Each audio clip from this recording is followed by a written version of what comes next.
72वें गणतंत्र दिवस की सभी को बहुत बहुत बधाई और शुभकामनाएं। आज हम लंबे संघर्ष के उपरांत गणतंत्र का पर्व मना रहे हैं। आज गणतंत्र दिवस है। भारत एक गणतंत्र देश क्यों है और उसकी ज़रूरत क्यों थी, चलिए समझते हैं। आज ही के दिन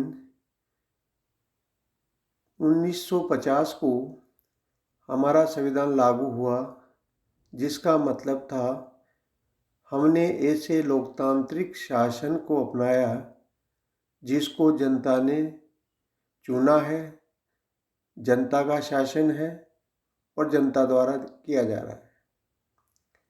गणतंत्र का सीधा तात्पर्य यह है, गण का तंत्र यानी आम आदमी का सिस्टम, आम आदमी की व्यवस्था। इस गणतंत्र के मायने है देश में रहने वाले लोगों की सर्वोच्च शक्ति और सही दिशा में देश के लिए नेतृत्व के लिए राजनीतिक नेता के रूप में अपने प्रतिनिधि चुनने के लिए सिर्फ जनता के पास अधिकार है। इसलिए भारत एक गणतंत्र देश है। ये किसी शासक की कोई निजी संपत्ति नहीं है। इसमें राष्ट्र का मुखिया वंशानुगत न होकर सीधे तौर पर या परोक्ष रूप से जनता द्वारा निर्वाचित या नियुक्त किया जाता है और मुखिया ऐसा हो जो जनता के सुख दुख को समझता हो और देश की कमान संभाल सके। इसलिए भारत एक गणतंत्र देश है। आधुनिक अर्थों में गणतंत्र का तात्पर्य सरकार के उस स्वरूप से है जहाँ राष्ट्र का मुखिया राजा नहीं होता है, मगर ये भी कड़वी सच्चाई है कि हमारे देश का सैद्धांतिक रूप से तैयार संविधान आज एक व्यवहारिक रूप में पूरे तरीके से कायम नहीं हो पाया है। हमारा यहाँ दुनिया का सबसे लंबा लिखित संविधान है।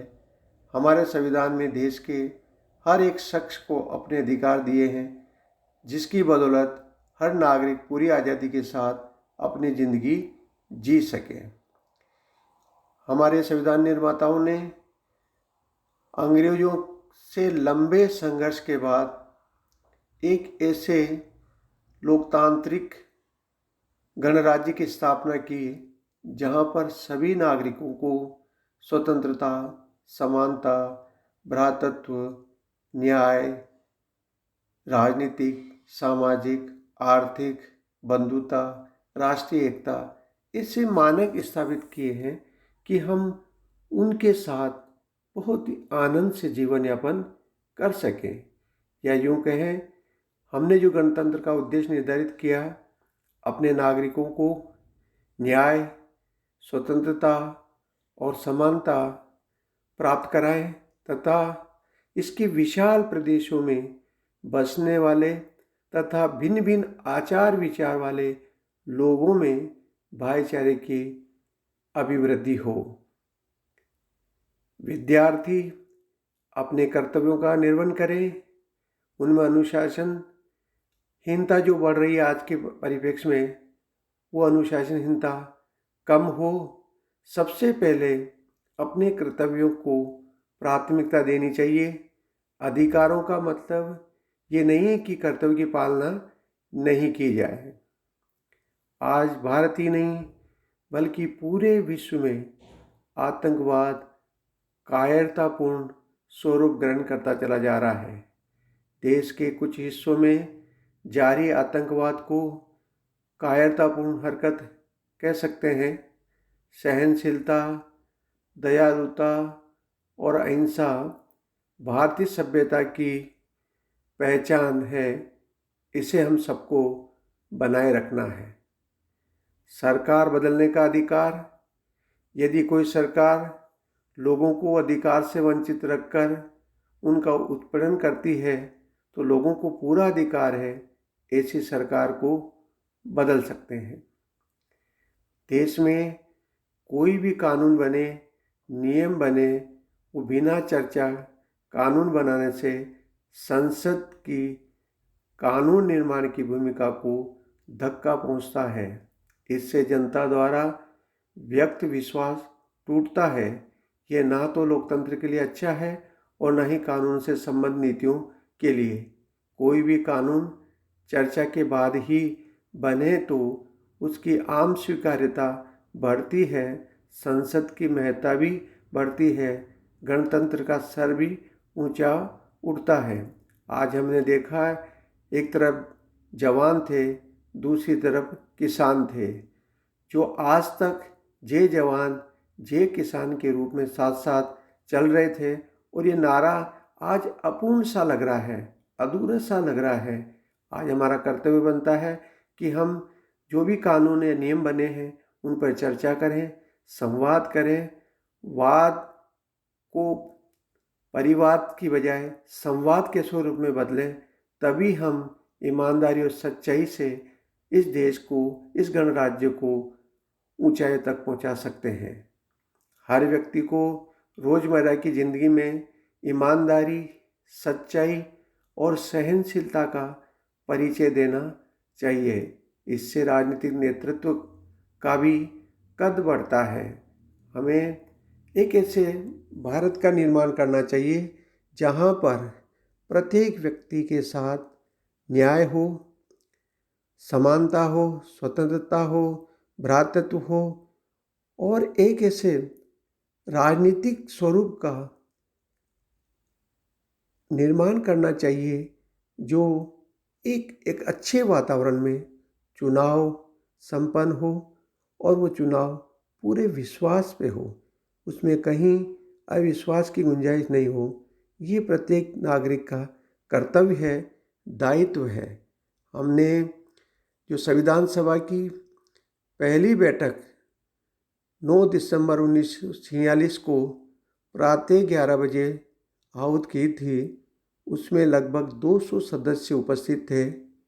उसके बाद जो दूसरी बैठक 2 दिन बाद 11 दिसंबर 1946 को बुलाई थी, उसमें डॉक्टर राजेंद्र प्रसाद को स्थायी रूप से अध्यक्ष चुना गया था, जो अंत तक इस पद पर बने रहे। इसके 2 दिन बाद 13 दिसंबर 1946 को पंडित जवाहरलाल नेहरू ने संविधान का उद्देश्य प्रस्ताव सभा में प्रस्तुत किया, जो 22 जनवरी 1947 को पारित किया गया। इसकी मुख्य बातें थी जिनका हमें यह जिक्र करना आवश्यक है। भारत एक पूर्ण प्रभुता संपन्न गणराज्य होगा जो स्वयं अपना संविधान बनाएगा। कोई भी बाहरी शक्ति उसमें दखल अंदाजी नहीं करेगी। हम हमारा संविधान हमारे मानक के अनुरूप ही उसका निर्धारण करेंगे। भारत संघ में ऐसे सभी क्षेत्र शामिल होंगे जो इस समय ब्रिटिश भारत में है या देशी रियासतों में है, या इन दोनों से बाहर ऐसे क्षेत्र हैं जो प्रभुता संपन्न भारत संघ में शामिल होना चाहते हैं। तीसरी बात उद्देश्य प्रस्ताव में जो हम पढ़ सकते हैं वो ये थी कि भारतीय संघ तथा उसकी इकाइयों में समस्त राजशक्ति का मूल स्रोत स्वयं जनता होगी। यानी कि भारत के संविधान में ये उल्लेखित कर दिया गया कि जो शक्ति है, जो सत्ता है, वो जनता में निहित होगी, ना किसी व्यक्ति में, ना किसी राजवंश में, ना किसी राजघराने में। यानी कि पूरी शक्ति वो जनगण में निवास करेगी। भारत के नागरिकों को सामाजिक, आर्थिक और राजनीतिक न्याय, पद, अवसर और कानूनों की समानता, विचार, भाषण, विश्वास, व्यवसाय, संघ निर्माण और कार्य की स्वतंत्रता कानून तथा सार्वजनिक नैतिकता के अधीन प्राप्त होगी। अल्पसंख्यक वर्ग, पिछड़ी जातियों और कबायली जातियों के हितों की रक्षा की समुचित व्यवस्था की जाएगी।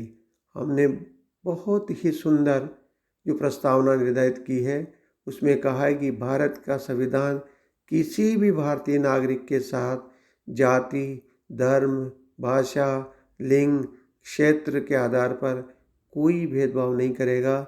भेदभाव तो दूर की बात है, हम प्रत्येक भारतीय के व्यक्तित्व का, आत्मविकास का पूरा प्रबंधन करेंगे। उसको ऐसा लगे कि ये भारत हमारा है, ये गणतंत्र हमारा है, हमारे द्वारा ही निर्धारित किया गया है, हम ही ये इसका निर्माण कर रहे हैं, हम ही इसका उपयोग कर रहे हैं।